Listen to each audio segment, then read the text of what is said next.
Today we chat with Teardrop Trailer Atlas, and these folks have big adventures towing a tiny teardrop. Welcome to RV Out West. I'm your host, Brooks. My family of four's base camp is located in the beautiful Pacific Northwest, and our RV adventures radiate out from there. Please grab a mug of coffee and join us as we discuss RVing around the American West. From sweet camping spots, gear and equipment, to tips and tricks, we've got you covered. We are RV Out West. The RV community is made up of so many wonderful people who all love living this lifestyle, and with all of their own many different reasons. It's what makes us unique and what makes us a community. From the big Class A diesel pushers and fifth wheels to pop-up tent trailers or even teardrop trailers that weigh 2,000 pounds, adventure abounds. We as RVers have our own reasons for why we do this, and our choices in RVs are a reflection of ourselves and our community. Joining us today is Peter and Erica from Teardrop Trailer Atlas on Instagram. They hail from Whatcom County, and their adventures radiate out from there. I am so thrilled that they're joining us here on RV Out West.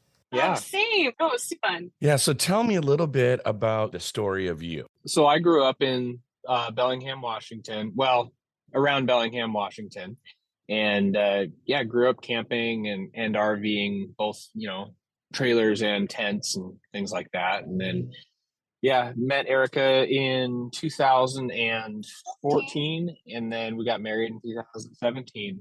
Peter was born in the Pacific Northwest, and I consider myself pretty much as close to a native as it gets as far as that's concerned. I've been there for 20 years. Also in Bellingham specifically. I grew up hiking and doing a lot of traveling. He grew up obviously RVing. I had never had experience with RVs at all, but work, play, all the things we love to do are in the Pacific Northwest, and he's a firefighter there. I'm a wedding photographer there and around, so it's been awesome. We've loved it there. We love that you have a connection in Bellingham too. That's so awesome. And Erica, you said you're 20 years deep in the Northwest. We're born and raised, kind of where was your... Yeah, where do I hearken from? So I was born in Arizona, left there pretty young, did some growing up formative years in New Zealand, and then came back here, spent a little bit of time in Alaska, all with my family. There's a theme of being by the water and the mountains and outside. So yeah, we moved to Bellingham from New Zealand, like I said, about 20 years ago. I would love to hear from each of you. What is one of your most favorite childhood memories in nature? My dad brought our family up and some friends up to Winchester Mountain. It's a fire lookout above Twin Lakes off Mount Baker Highway. And that's actually a place that we go now. It's one of our favorite places. And it was a full moon night, and we stayed overnight in the fire lookout, watched thunderstorms over the mountains and everything like that. So that was my first backpacking trip, and I was hooked after that. And so I've backpacked off and on throughout my childhood and teenage years, and now it's something we do together. So all right, so Erica, tell me about your favorite childhood memory in nature. Probably some of my favorite memories were always on a beach, because starting out in Arizona, there wasn't a lot of water. And so when I was in New Zealand in school, there was an opportunity for us to go to the beach and do a traditional, basically they brought a bunch of young kids out to the beach, taught them about kind of nature, the surroundings, and then we did a traditional dinner where they cooked the pig underneath the sand and taught us about the cultural history of that. So that's, on the top of my head, that might be one of my first younger, fun, knowing a little bit more about nature and being outside by the water specifically, though. Those are good memories. That's pretty awesome. What kind of got the two of you into RVing? I know, Peter, you said you kind of grew up RVing, but kind of what was the pivotal moment for the two of you to decide that this was something you guys wanted to do? And how long have you been doing it? Yeah, so we were doing a lot of tent camping before this. And we got to the point where we were driving a 4Runner. Before this, we're filling the 4Runner to the brim. And then we got big tent, our Goal Zero battery, and we're charging things. We have lights and all of this, and really started glamping. And so we're like, well, we're already halfway there anyway. And a friend of ours introduced us to these teardrop trailers, these tabs. and we really liked it. We towed his behind the car, and we were like, man, these are easy to tow. They're easy to get places. And so we just kept our eye out for one and found a deal that we couldn't pass up. Yeah, It was that was perfect. a fun story. It was Oh my perfect gosh. for us, and yeah, we haven't looked back since. We love it. I don't think we'll ever not have at least something like this. Yeah, I'm in love with this trailer, but I think we got into it too. You can travel further and longer with any kind of RV, but for us specifically, kind of being always kind of the boondocking, no hookups style of camping, we were like, man, we're doing this in a tent, but sometimes it's pouring down rain. I bet you've done the same thing. We're like, everything's wet. We've got our backpacking tents, our glamping tents, and we're like, we should just look into this. My friend Mike, we call him the Tab Dad, we looked into his and we're like, buddy, you're making this look pretty good. So then we saw the deal, we couldn't refuse, and kind of it went fast, but sometimes the best decisions are the kind that you just kind of know in your gut. And when was that time frame wise? Yeah, it was about 2019. Yeah, it was right a year before COVID started, so we feel extra lucky that we got it before the big craze happened. And you referenced a story there. Is there a little bit more to the story? My gosh. Share it. So, all right. So I'm going to try to make the abridged version and not call any names. But so there's a kind of a not well-known, they call it it's a forum, right? It's a Vanilla Tab forum. It's specifically for these trailers and this make of trailer. And so there's usually some kind of big conversation of people nerding out about him. And Mike, again, Tab Dad, coming in clutch, he told me about it. He's like, you might just want to keep an eye on these blogs or this forum for this trailer. And I saw this one trailer on there. I'm like, man, this thing is a 2019. It's a boondock, which is really important because that's the off-road version of this trailer. And we beat the crap out of stuff, part of my French. But I saw it and I'm like, man, a bunch of people have commented on this and this poster's never gotten back. Maybe it's a bot. So I'm relentless. And I'm like, hey, give me a call, give me an email, just checking in. They probably thought I was like very assaulting. But so finally I get back. This person gets back to me. I don't even remember what she said, but she was like, well, you have to take the ferry out to Port Townsend. Yep. And so we're like, okay, all right. We'll pay that. We'll get out there. And then she would disappear for like a week. And then I'm like, man, is this person going to ghost us? So we get on the ferry, all is well. We meet her up.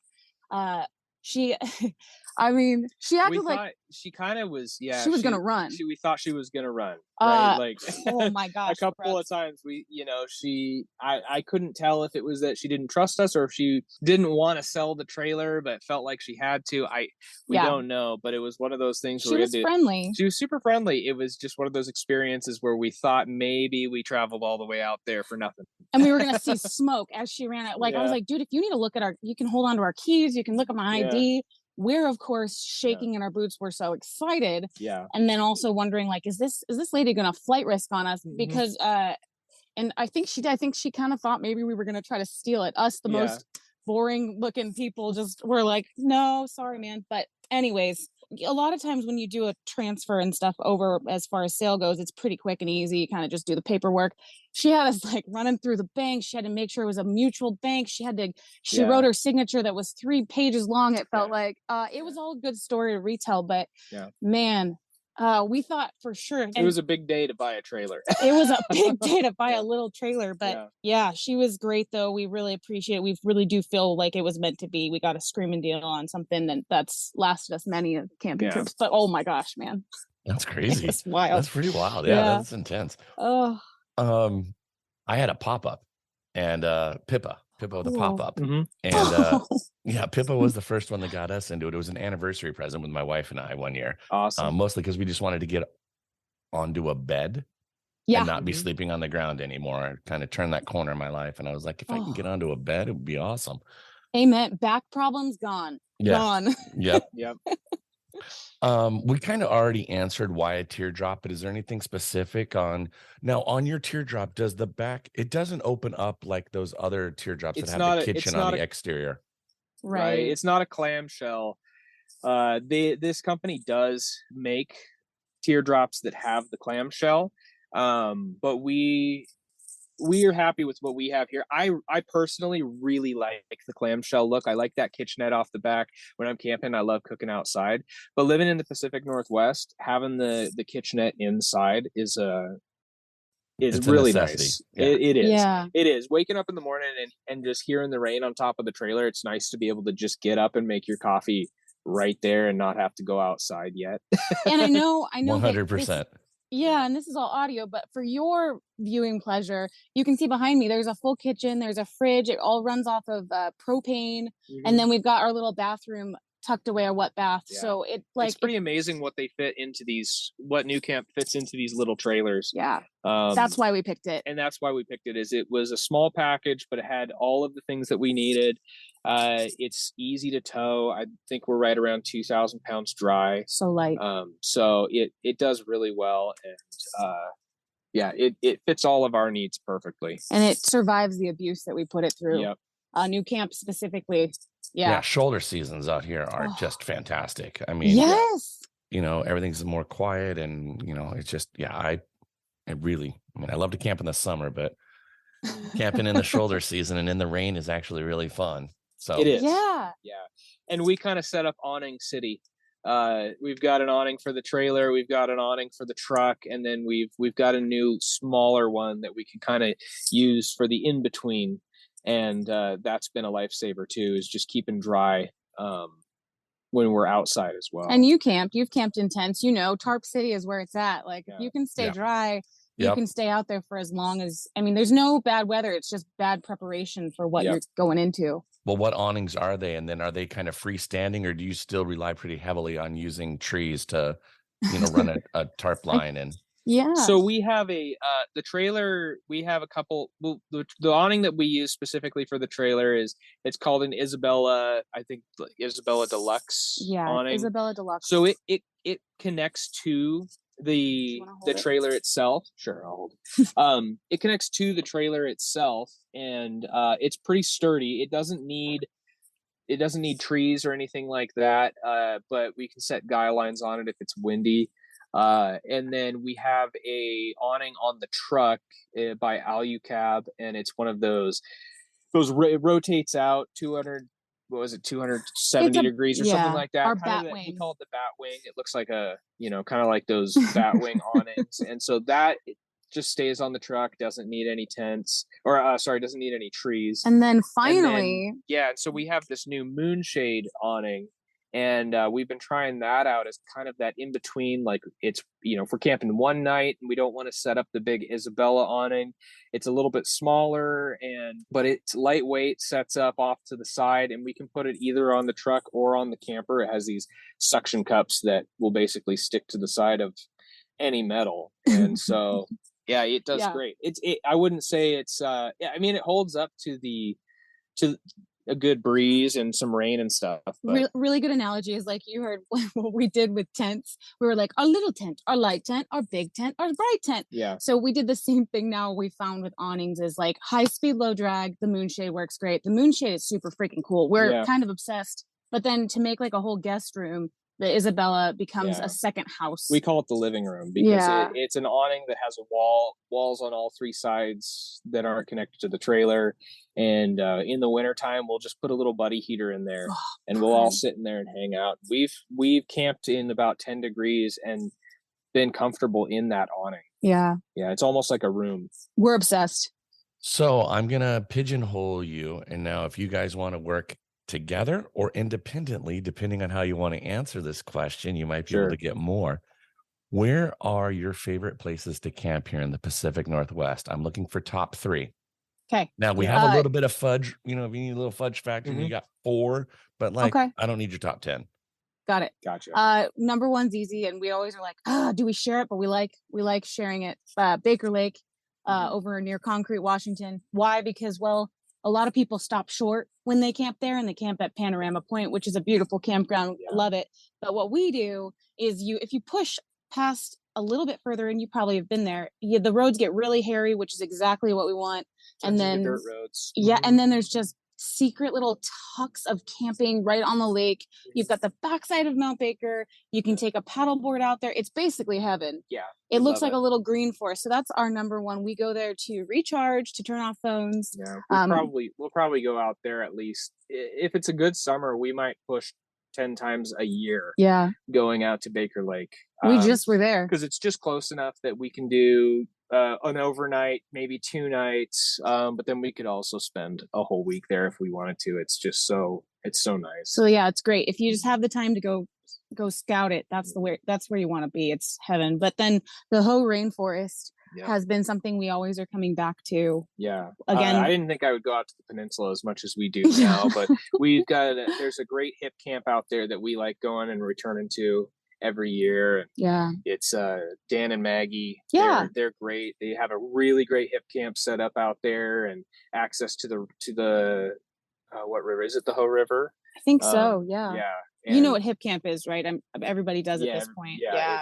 It's awesome. It's a really fun way to do it. And so, yeah, we've really been enjoying the peninsula out there. So I'd say like peninsula. Yeah. Baker Lake. Are you noticing a theme again? Water. And then what was our? Well, we were saying I would say Twin Lakes. We can't get the trailer up there, but it's too primitive of a road.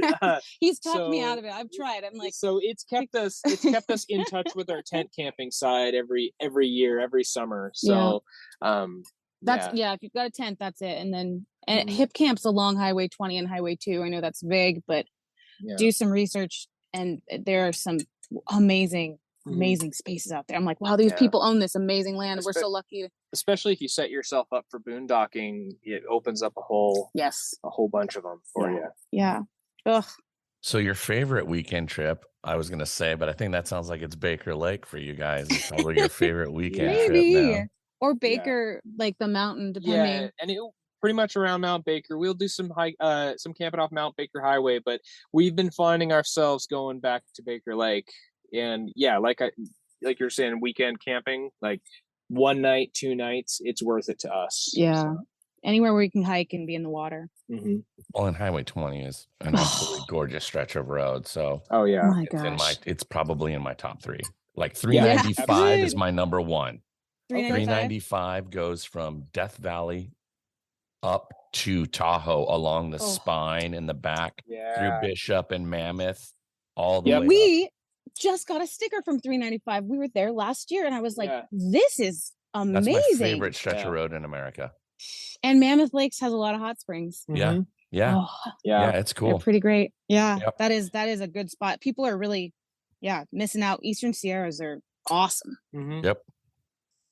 Nice. Let's transition from camping to hiking. What are some of your favorite hikes here in the Pacific Northwest? You thinking like Washington State specific? Washington, Oregon, Northwest, Idaho. Okay. Kind of in one of those kind of the Northwest states. Mm-hmm.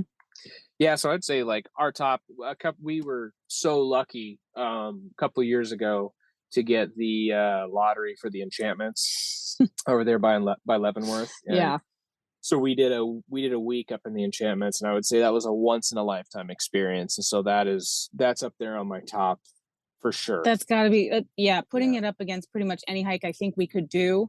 That still is going to come in top 3 clutch, no matter what. And obviously permitting and stuff, but that was magic. Winchester Mountain, just because of the history and the nostalgia of it for both of us. We go up to Twin Lakes every anniversary and hike Winchester, go hang out in the fire lookout for a bit. And, there's no like 5-star dinner for ours. We're always out. We're outside. It's like we made it a pact that we would go there. And I think the first time I brought you up there, we actually stayed the night in the fire lookout, which was so cool. Really awesome. It was super cool, harrowing, but cool. We did tennis shoes in like what should have been ice axe and crampons. Yeah, but we made it. We're still standing. We're probably pushing our luck, but it was amazing. But now we go back. So What is the strangest thing you all have seen on the trail? Oh, the strangest on the trail. On the trail, or I mean, when you're backcountry. I mean, it doesn't need to be on the trail, but in the backcountry, whatever. Yeah. I'll give him a second to think, but maybe the strangest. We thought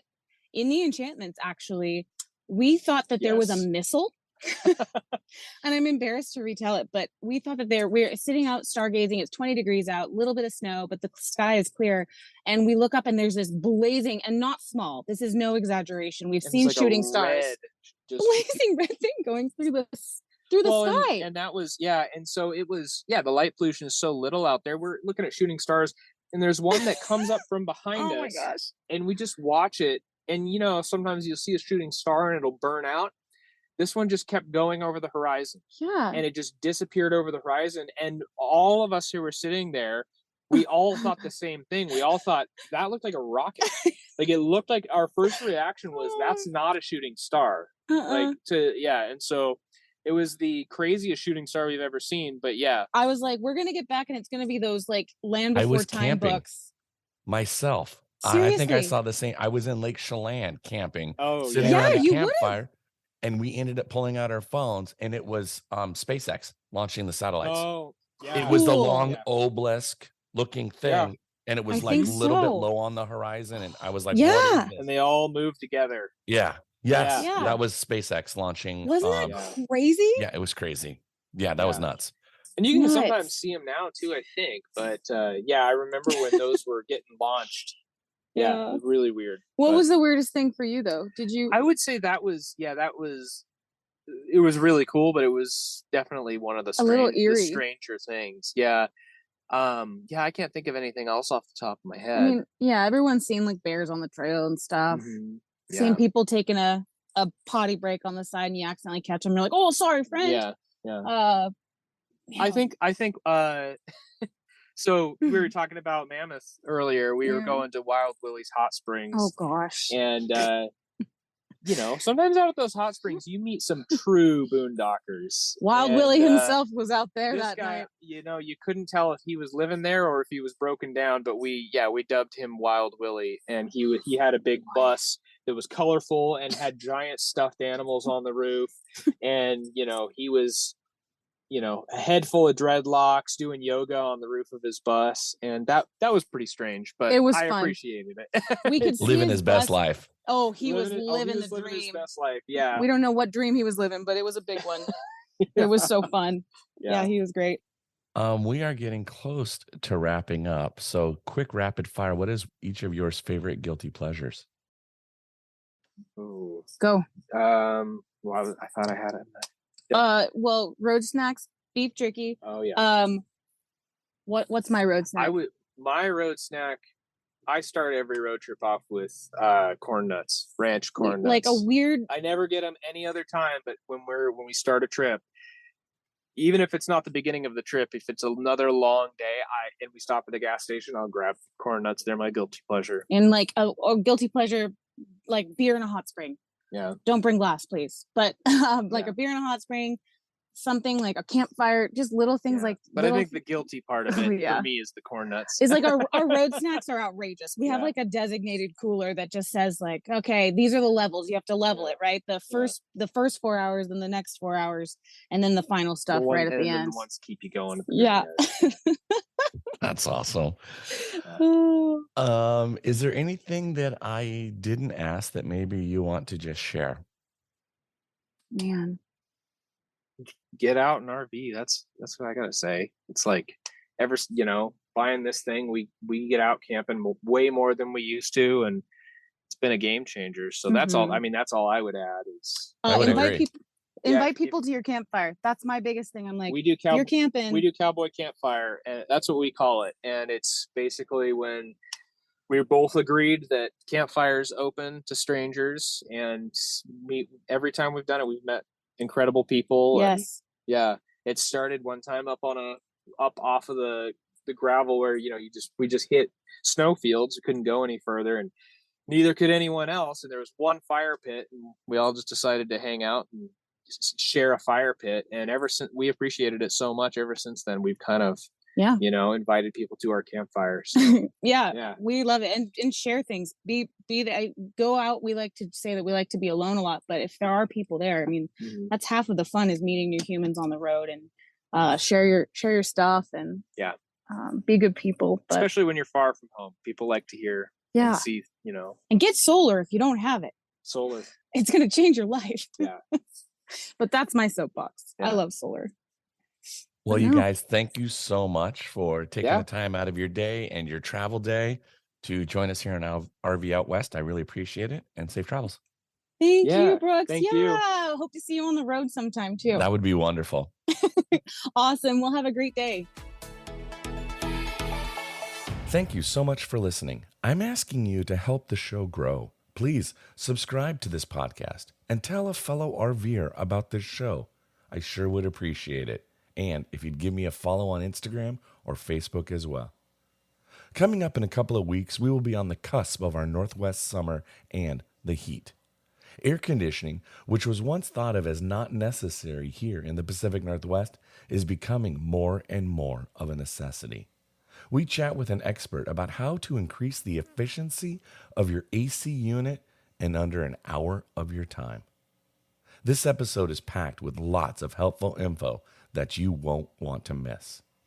Now, get out there, explore, and go see what's beyond the horizon. Thanks so much for listening to RV Out West. Join us again in 2 weeks with our next episode. Please like and subscribe to our podcast on iTunes or wherever you choose to get your podcasts so you never miss an episode. And I sure would appreciate if you left a rating or a review of the show. Special thanks to Scott Holmes Music for providing the intro song, We Are One. RV Out West can be found on Instagram and Facebook, where you can interact with us and follow along on our RV adventures around the Pacific Northwest. So get out there, explore, and go see what's beyond the horizon.